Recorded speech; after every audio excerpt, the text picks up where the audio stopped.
Good morning. So, I promised I'm gonna do a microsoldering video this weekend. So I think we can start off by showing the tools we need. We need a hot air gun. I'm using bent nozzles with it. I'm using the 8mm bent nozzle and the 6mm bent nozzle that is now on the hot air gun. I usually use the 6mm for 95% of the jobs. I'm using the big one for NANDs or for CPUs. Other than that, all I use is the 6 one. And for the hot air station, I have the Aten one. I have 3 presets on the buttons. I'm using 330 for the first one, 330 degrees centigrade and 30 air. I'm using for the second one 350 degrees and 40 air, and for the third one I'm using 380 50 air. 380 50 I use usually for desoldering chips. 350 40 I use for soldering chips that have been reballed, and the 330 30 air we use for reballing the chips. And for soldering iron, I'm using this section. I think it's the T3B something. I like to have various tips for it. We have the bent conical, the knife, another bent conical, and I have this one that, I don't know, it's like a very big cone. But usually in 90% of the cases we just use the knife tip. I have here a knife tip that is pretty used. I like it used because it's not that sharp, and it doesn't scratch the parts, and we're gonna see how that works. I'm using the Amtech NC559 flux. You can use any. This is my favorite because it cleans easily. I have a glass syringe that I keep refilling. You need tweezers. The best ones I find is the Tool 3D ones, and you need a knife with a number 11 blade. Usually you can buy this from paper supply stores, but I'm getting the knives from a pharmacy. I'm getting actually surgical blades. They are cheaper and I find them better than the ones you can find in the paper supply stores. They look like this. Yeah. And these are number 11. You can also find the number 12, which is like bent. I'm gonna switch this blade with a new one.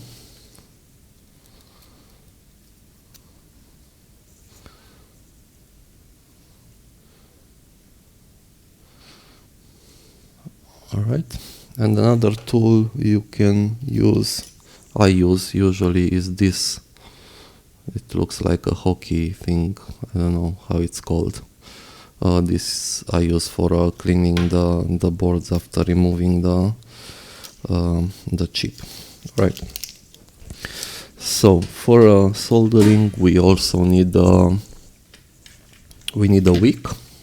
I use Chemtronics wick. Very good.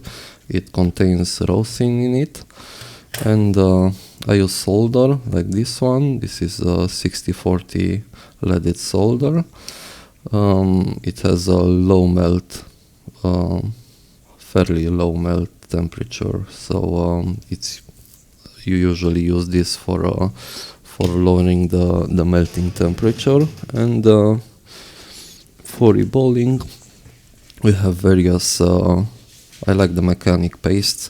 This is 183 that you use for all the chips. This is 148 that I use for soldering back the sandwich boards, and I think I also have a high melt one. This is 217 degrees. I rarely use this one, so for today we're gonna use the 183. Alright. Besides that, for chips we need stencils. So I have here various stencils for various iPhone models. They come in different colors, so I have yellow, yellow, this is gold, this is silver, and this is black. My personal preference is the gold one. The silver one, when you look under the microscope, there's a lot of reflection coming back to your eyes and it's tiring. And the black one has less reflections, but I don't like how the solder paste turns like very reflexive on it when you scratch it. Alright, so let's choose a board to practice on. I chose the gold one. It's made by WL, very good producer for all sorts of stuff. Like, for example, this one is also WL. I find it to be the best fixing tool. Alright, and let's find some boards to practice on. Here we have an 11 bottom board that has the baseband IC on it. I can try to remove that one. Let's see what else. Let's stick to the 11 if we found the 11 stencil.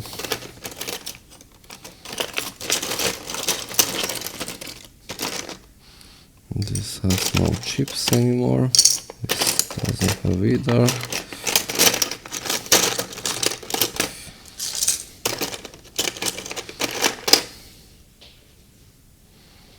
This is another 11 with no chips.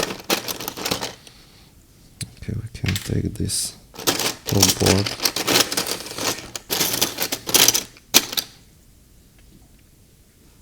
Okay, another 11. Alright, so I think we're good with that. Let's find one with an end.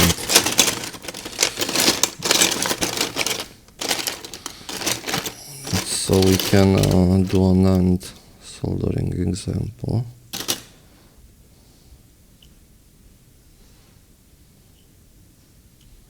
This is a 12 Pro. It might be good, so I don't want to use it. Why is it so difficult to find an end? Alright, this one seems to have an end on it.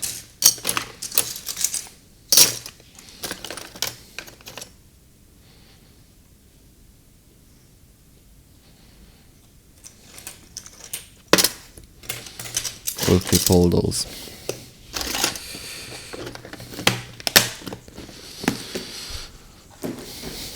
Cool, so let's start by removing, reballing, and placing back a small chip, a simple one. Let's look at this one. So we have the 11 bottom board. I'm gonna pull the microscope over.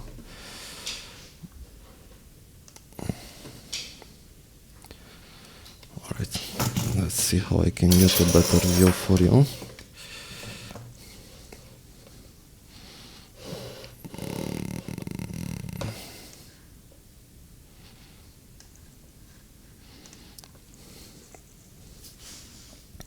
Okay, so what we can see here is the this is the baseband CPU, and here we have the baseband PMU. That's the power management chip. We're gonna start by removing this one and then reballing it and then placing it back on. This has no underfill, this is underfilled. The CPU is a bit more difficult to remove than and then the non-underfilled chips.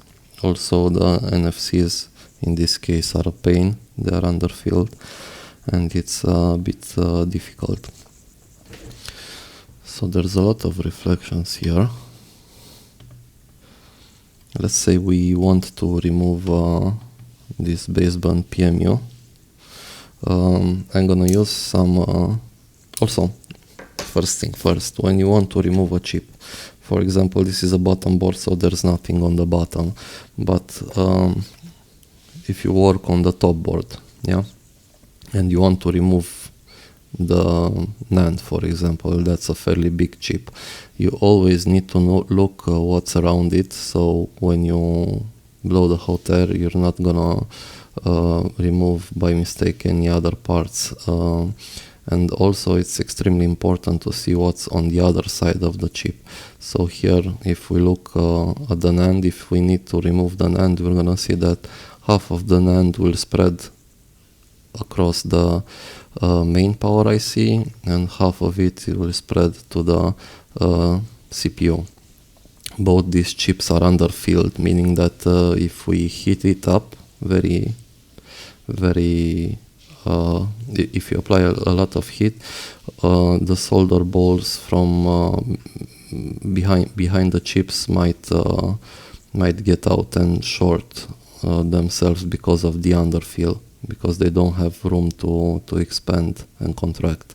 So when applying heat on this side, we need to pay attention to heat up very fast only the chip, so that not a lot of heat will go on the other side.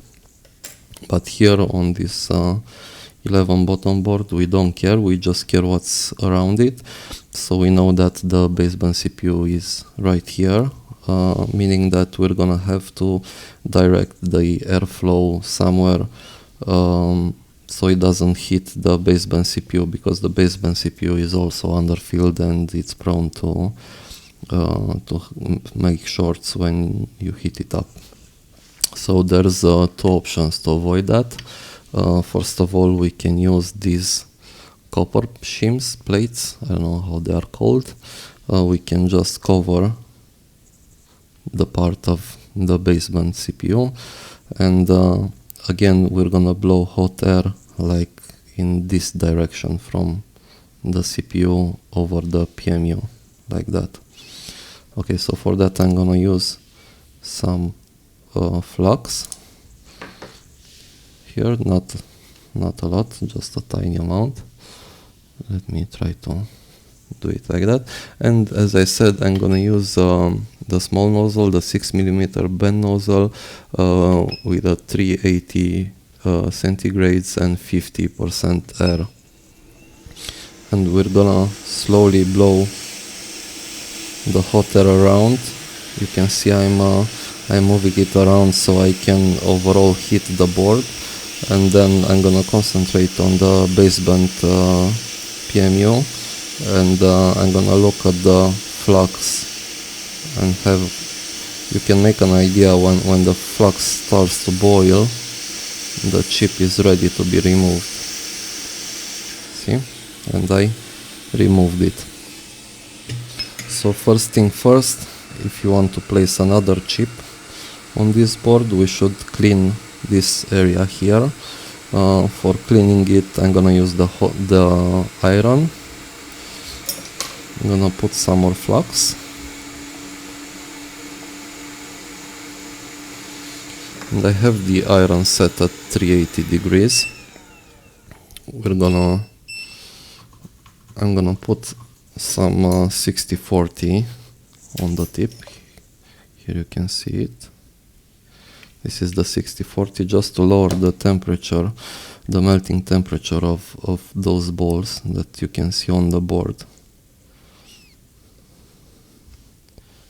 So I'm just mixing this with the 60-40 leaded solder.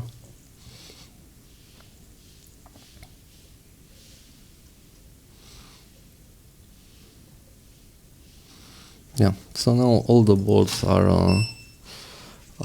kind of the same width. and height.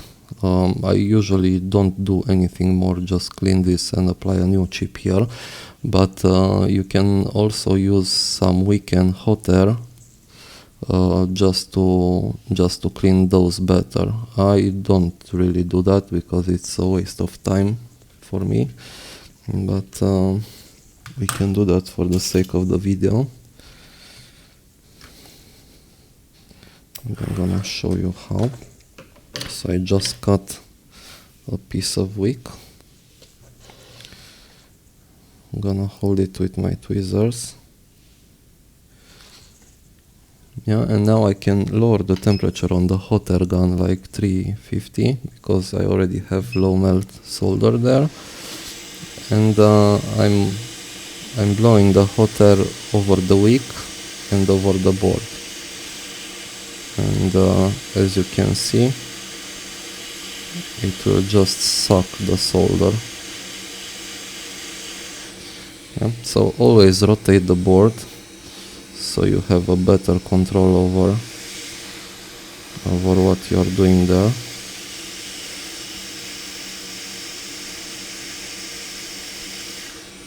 Okay, so now we have a very nice flat area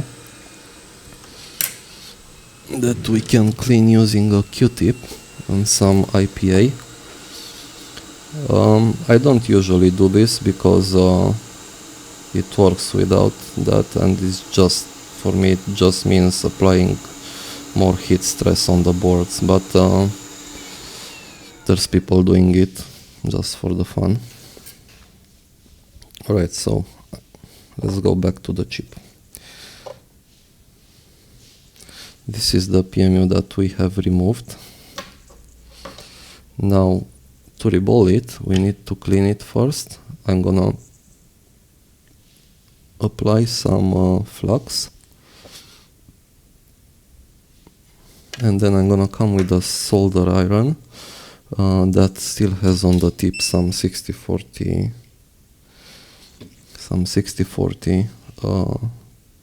leaded solder, and easily I'm gonna remove the non-leaded solder and replace it with the 60-40 one.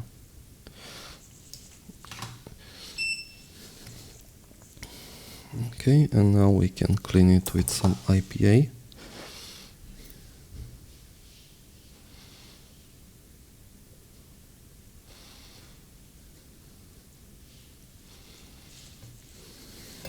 Let me get a clean Q-tip here.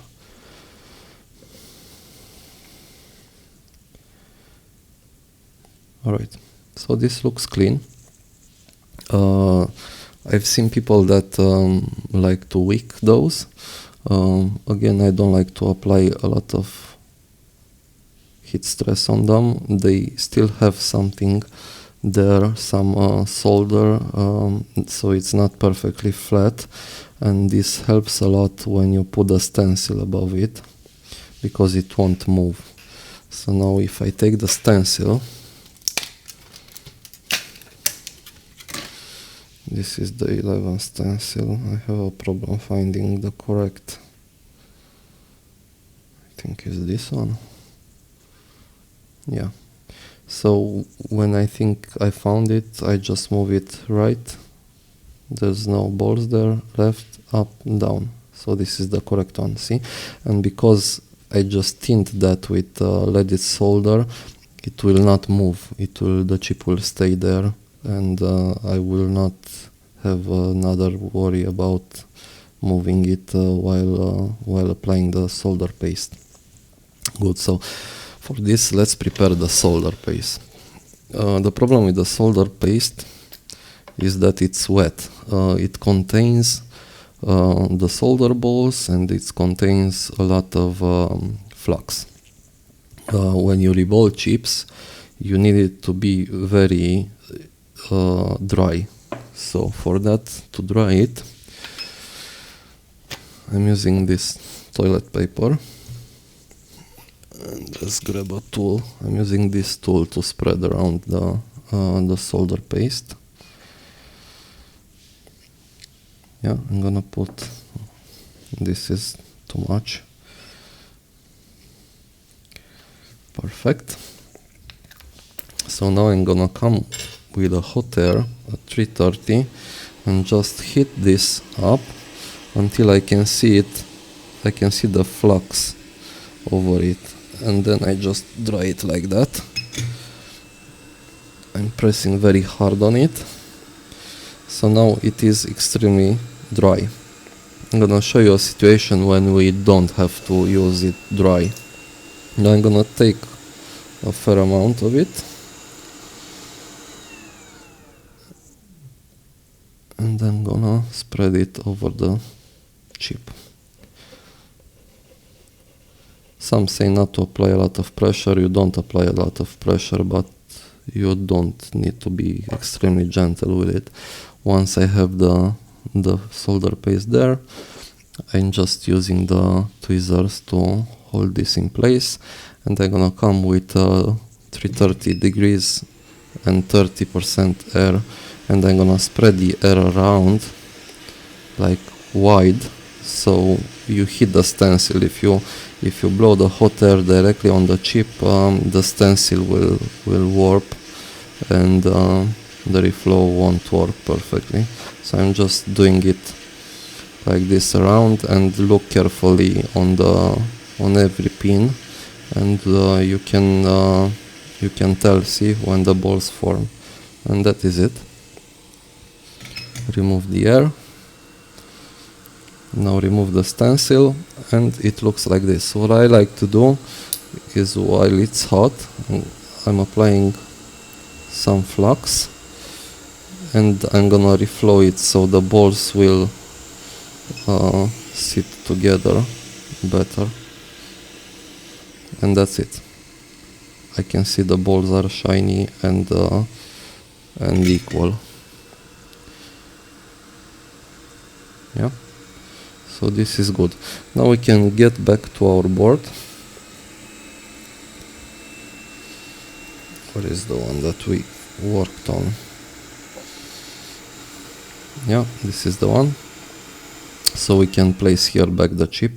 I'm gonna rotate it this way.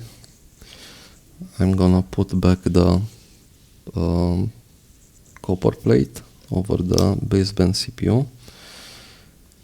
And then we need to pay attention to the orientation of the chip, because we don't know how it was. So for that we can look in ZXW. What is it? It's an 11 RF board. We can rotate this so it matches the way it sits under the microscope. And if we look here, we see that the first pin is on the top right. Okay, so I'm gonna put a tiny amount of flux, not too much. Okay, that's a bit too much, but it's perfect. And I'm gonna take the chip, and we're gonna see, I don't know if you can see, the chip is marked for the pin 1, which is there on the right? So ZXW says that the chip is like this.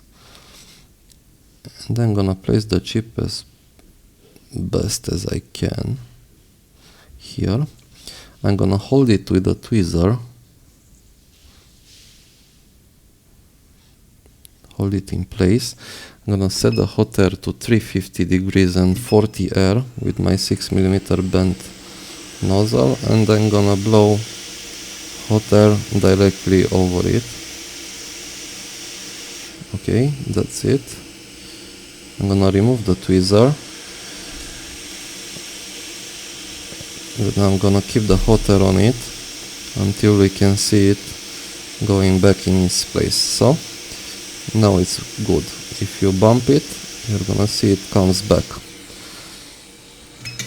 So this was it. Once it cools off, you can just use some a Q-tip to clean that area. think it's still warm now, but it's okay.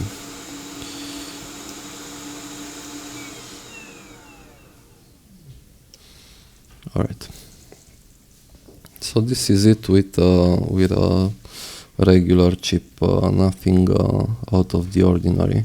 Now if we jump back to a PMU baseband CPU, this is a different story. So the baseband CPU is underfilled.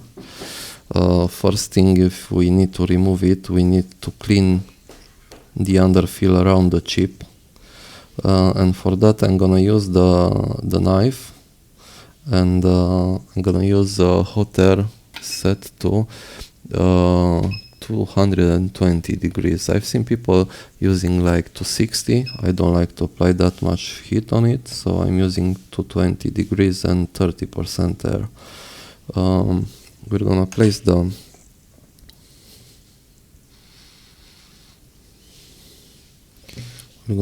the board on the holder because we need it fixed very well, so we can use the knife to remove that. Let me put aside this solder paste so it doesn't stay in our way.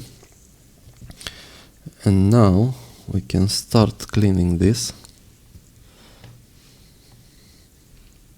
Alright, let me come a bit higher.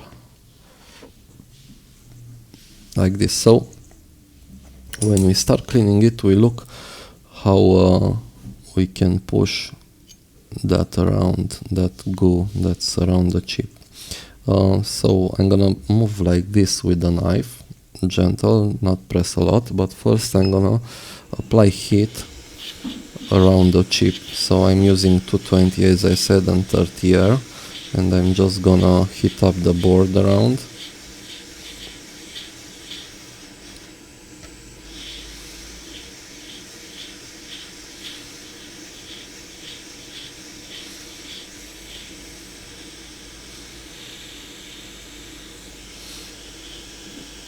Alright, and now we can start cleaning around it. If you need this board, you need to pay a lot of attention so you don't damage any parts that are around the chip you want to remove, and also be careful so you don't scratch the board with the tip of the knife. This is very sharp and it will easily scratch around the baseband CPU. There's a lot of tracks on the first layer of the board that you can scratch, and it will not make a good connection anymore. Yeah, so I'm gently removing it. I will do this like this example, like I'm gonna remove the baseband CPU, we're gonna clean the board, and then we're gonna place back the baseband CPU like we need to do a reball for the baseband CPU. In real life, I don't find this useful. I don't think I've ever did a reball on a baseband CPU and then had a successful job. Usually you need to replace the board entirely, but there are slim chances. Well, for example, on the 7s you can do that if you have IMEI problems, or the non-sandwich ones. But usually on these you don't get the problem with the baseband itself, rather it's interposer issues or stuff like that.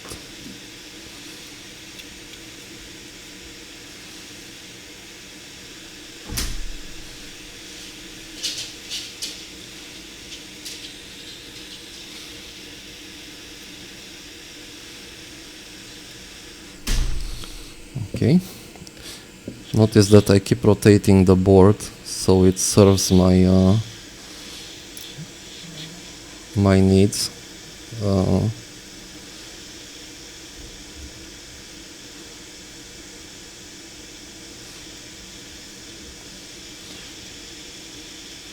You can see the glue comes off easily. I keep moving it so you can also see what I see. Well, I see a fairly bigger image that the microscope camera catches, but that's alright. I'm gonna keep moving the board around so you can see where I work to.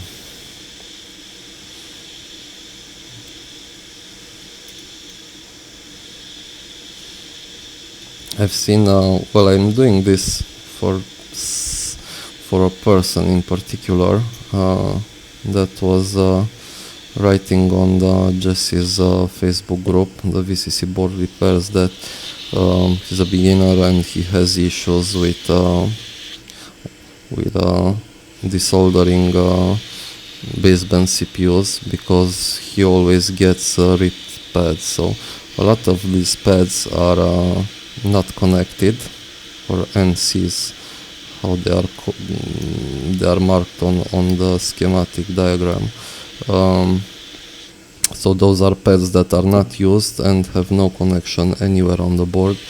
They just rip very easily, so we don't care much about it. In the beginning, when I started doing this, I always spent a lot of time worrying about those rip pads and watching the diagrams if they are actually NCs or not. But I don't think I ever ripped a good working pad, you know.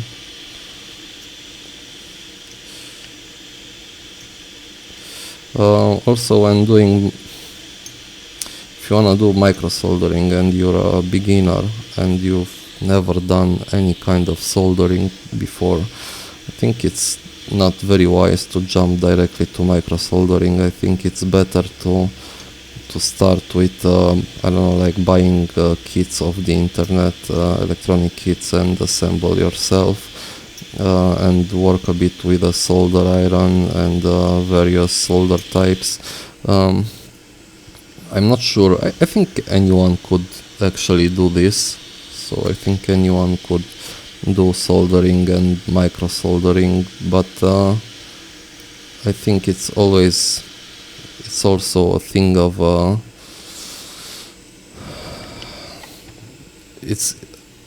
I believe it's like how to say it, if you want to be a good one, then a good microsoldering guy, you also need to have some to have it in your blood, or I don't know exactly how to put it. You can do a fairly good job like everywhere, but you need some skills and hand coordination and stuff like that. Also, once you get it's important to feel what's going on with the solder, with the temperature, and eventually you're gonna get a hang of it. So now we have cleaned everything around the basement PMU and we're ready to remove it, and I'm just looking for a good spot, because once we heat it up we need to pry it up with something, and unfortunately there's parts all over around this PMU, so I'm looking for the best position here to try to pry this up without damaging anything around. So for that I'm gonna also look at the schematic. Let's look here. So I'm gonna rotate it like that. I have it like that now. And I'm gonna look for caps that are connected to ground. So for example, this cap here, both of those are not extremely important. Also I have the large ones that are not extremely important if I bump one. So I think I'm gonna take my chance. I'm not gonna use this one here, but I'm gonna use these four because they are all on main lines like 0V85, and there are multiple around. So now getting back to the microscope.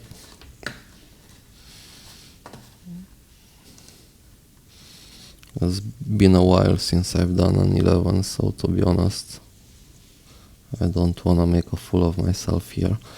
But I think I'm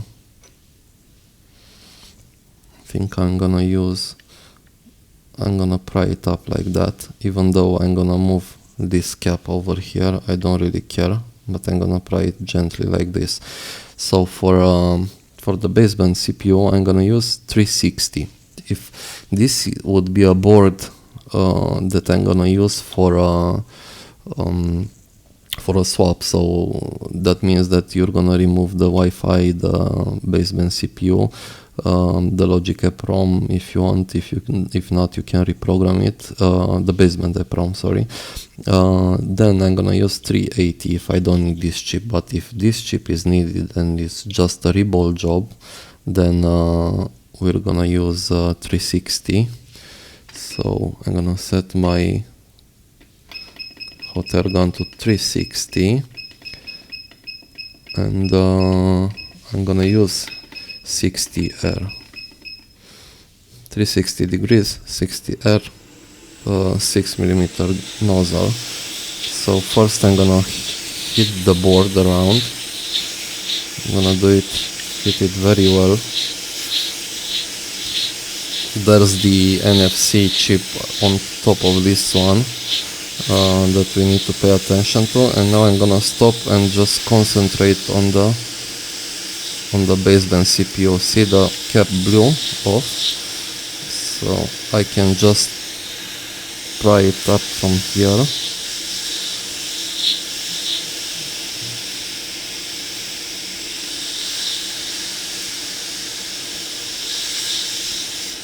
Right, and it's gone. So now if we look at the board, we have ripped pads. These are all not connected ones that we do not need. Other than that, we don't see any ripped pad from the baseband IC. And also, if we look at the IC, we can see the ripped pads from the board that are on the IC. And yeah, we can start beginning by, while the board is hot, I will clean it first. So to clean it again, I'm gonna apply flux. You can see I removed the first cap and this one just flew, but you can easily put them back while we do that. So for cleaning it up, I'm just gonna use a lot of flux. And now with the iron set to 380, I'm gonna put the leaded solder on it, the 6041, and I'm just gonna scrub here gently, not too rough. Just scrub it. So this is why I said that I prefer a used tip, knife tip, because it's not that sharp and it's not gonna scratch the board itself. I'm just scratching gently the underfill crap. It's not gonna go away, of course. Yeah, but it's gonna clean itself fairly well. Do you see what I'm doing? You see that?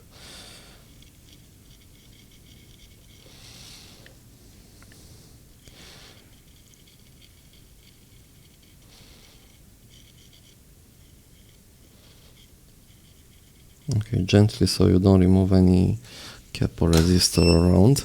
And now I'm gonna take a brush like this one, a toothbrush, and I'm gonna drop alcohol there and just rub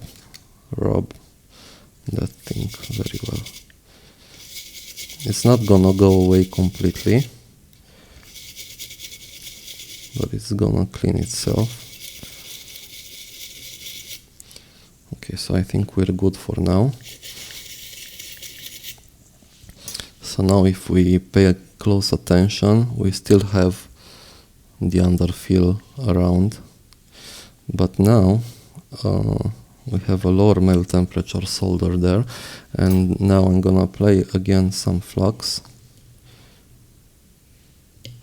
Okay, and I'm gonna use the wick, the Chemtronics wick, and then gonna wick that area. Usually I magnify it a lot, but you're not gonna see very well, so I'm gonna try to do it like that. And gently I'm gonna come on the sides also, without removing any parts. You don't have to press on it, just gently go around the board. Again, the iron is set to 380.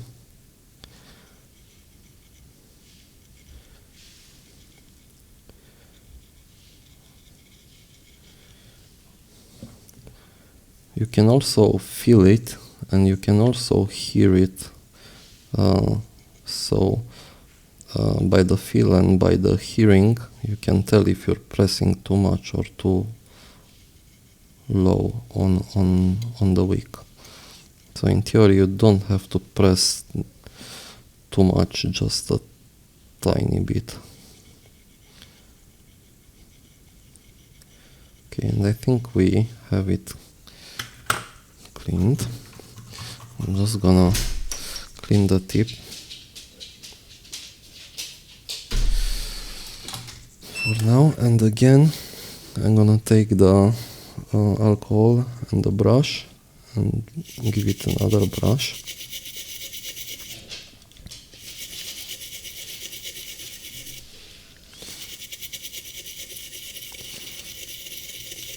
Right, so this looks way better. Now we can see that around we still have underfill, like around the chip.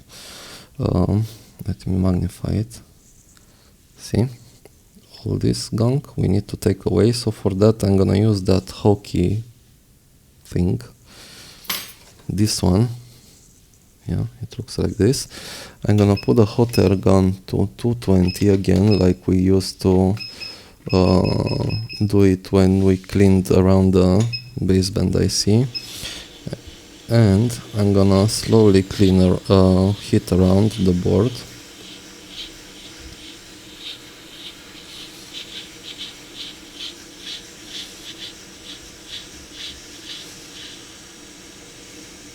Yeah, and with this tool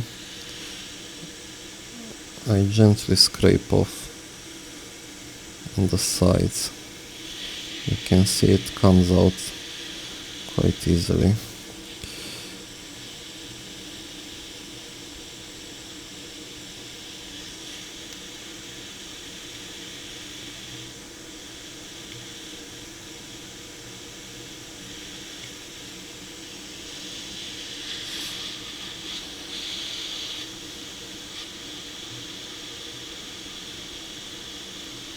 Okay, I'm gonna have to rotate the board. Again, usually when I do this, I do it with a higher magnification, but I'm afraid you won't see anything. Let's see if I do this. You can see. So all this we scrape away.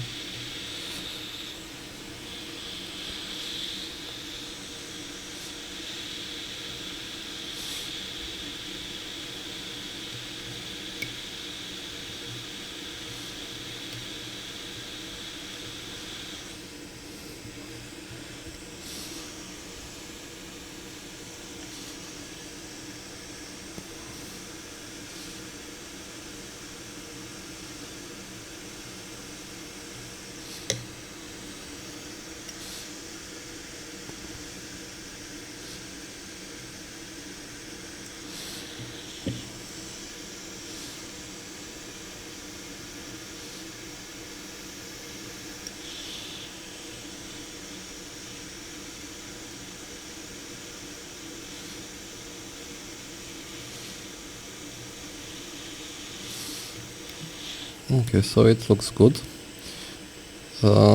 Remember, this is an unedited video. This is what it is. It's real life. It's never perfect, but it's important to work after all.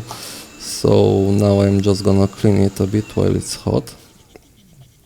And now it would be a very good time to install back the caps that we have removed from here. I'm not gonna do it just to save some time, because this is just an exercise. But as I said, see, those are all unused pads that we see there. We don't care that they broke. This is it. Okay, so the board is done. Now we can go back to our baseband CPU, and let's see how it looks. It looks good. There's not a lot of underfill that remained stuck on it. Usually you can get more, so we can see some here and here, but that's okay. So for starters, let's try to clean this one. I'm gonna set the iron to 340 in the first place. I don't want to apply 380 degrees on it with the iron. So we're gonna go with 340, and we're gonna try to replace all that non-leaded high temp solder with my 6040 solder that I have here. I'm gonna just put a fairly large blob on the tip. And now we're gonna just move it around. Do not press, just move the ball around the chip. Don't keep the high temp in the same spot for a long time. See, and those underfill craps,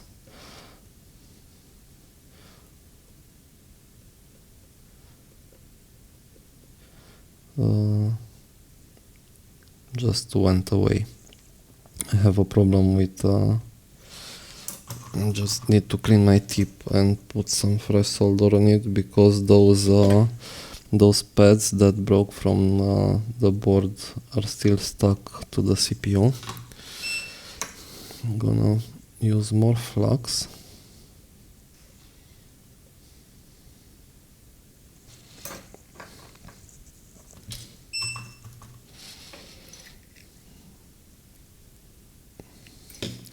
These usually go out easier. So the ones that you see yellow are pads from the board.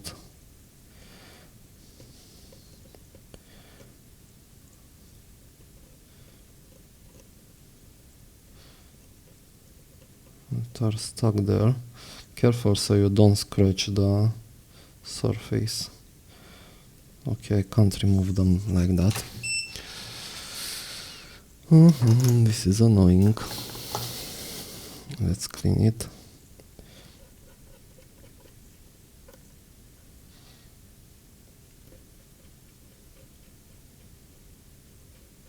Okay, I'm gonna do something that I don't really like to. I'm gonna place the CPU in the holder.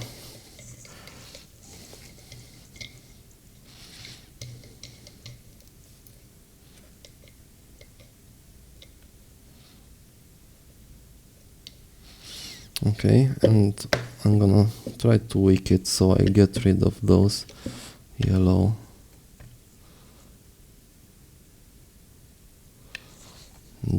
ones you see there. Okay, so for that I'm gonna apply more flux. I'm gonna get the wick.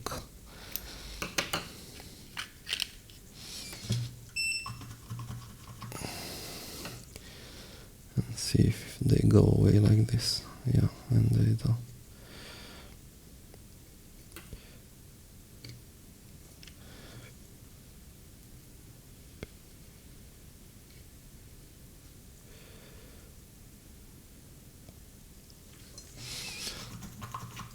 Alright, looks good.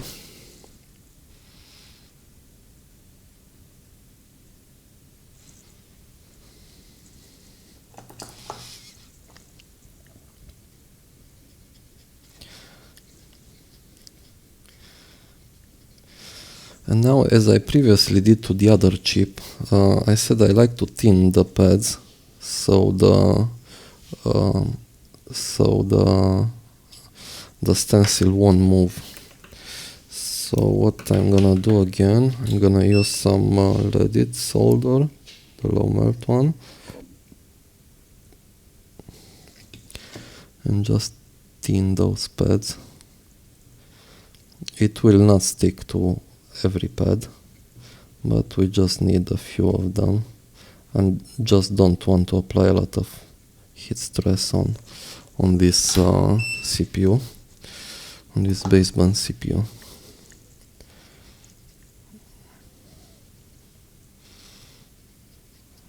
Okay, and clean it, and I think it's ready to be reballed. Let's see how it looks. Okay, it looks fairly well. Now we can use the stencil. Let's see if we have a clean stencil.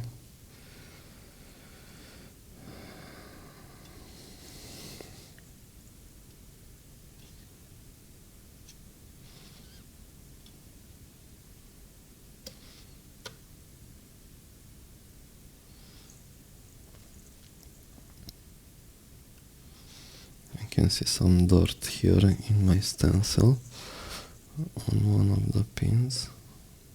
Let me push it away.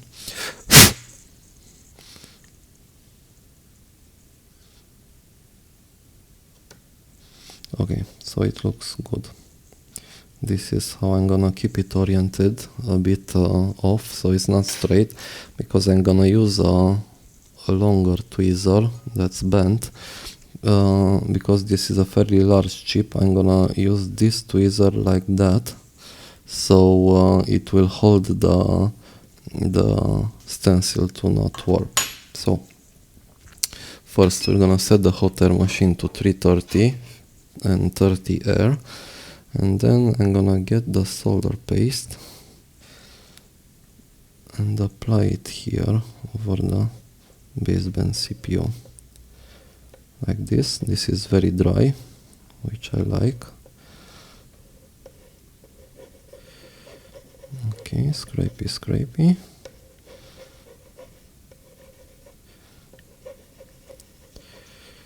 Alright, and it looks good. Let me grab this solder from here.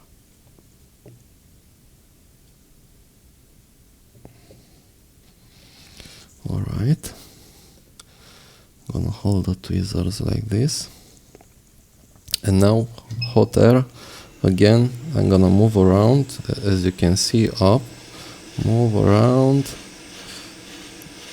until I heat up the stencil very well. It will not work for you the first time, maybe not the second time, but eventually you're gonna get a very good results.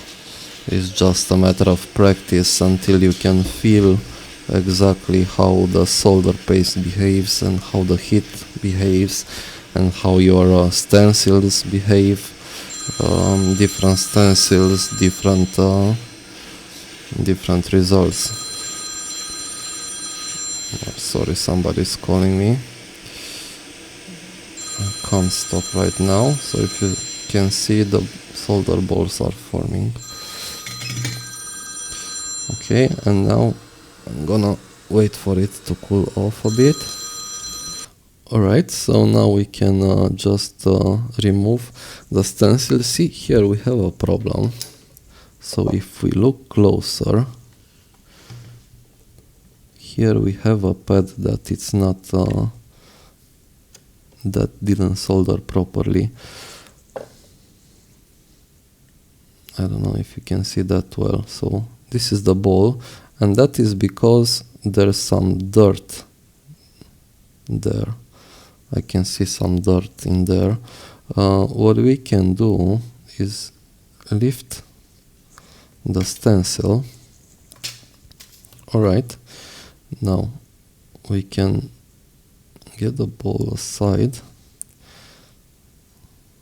And that's good. I remove the dirt, and now I'm gonna hold the chip gently because it's gonna blow away and come with the hot air, but from a distance, so my loose ball will not shift a lot.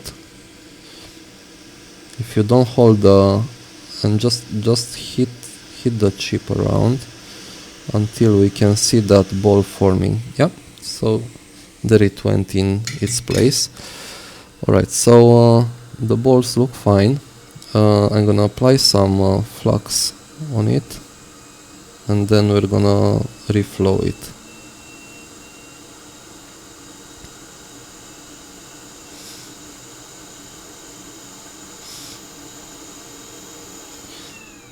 I want a lot of flux here, because this flux will be used when we're gonna place back the chip. You can see, I don't know if maybe I scraped the PMIC here during the cleanup. See, there's a bit of a scrape there, but it's fine. I didn't get any solder on it. If you do damage it like that, you can use some mask to hide that. But for me it looks good. I'm gonna use again 330 and gently heat it up until the balls melt. You're gonna see them getting shiny.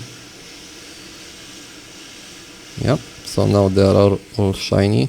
You can notice that there's a lot of flux that remained on it. We need this flux when soldering back the chip. So I think the reball is good. I would say almost perfect. All the balls are the same size, they look good, and that is it. It's gonna be a working one. Now we can take back the board, and then again we need to look at the schematic and see what the orientation is. So for now, let's see. My board is now rotated like that. Okay, and pin 1 is lower left. So here we can see A1, that's pin number 1. So we're gonna have on the lower left, we're gonna have the mark. We can also put a bit of flux, but not too much here. Yeah, I'm just gonna spread it around a bit. But there's a lot of flux on the chip itself. And now we need the mark on the lower left. So we have the mark here. You can't see it because of, oh sorry, you can't see at all. Top microscope. The mark is right here. You can't see it because of the reflections. Yeah. I'm gonna place the chip here. We know that it's properly oriented, and yeah, I think this is centered now. And again, I'm gonna put the hot air machine on 350 degrees 40 air. I'm using a Neton ST862D, and just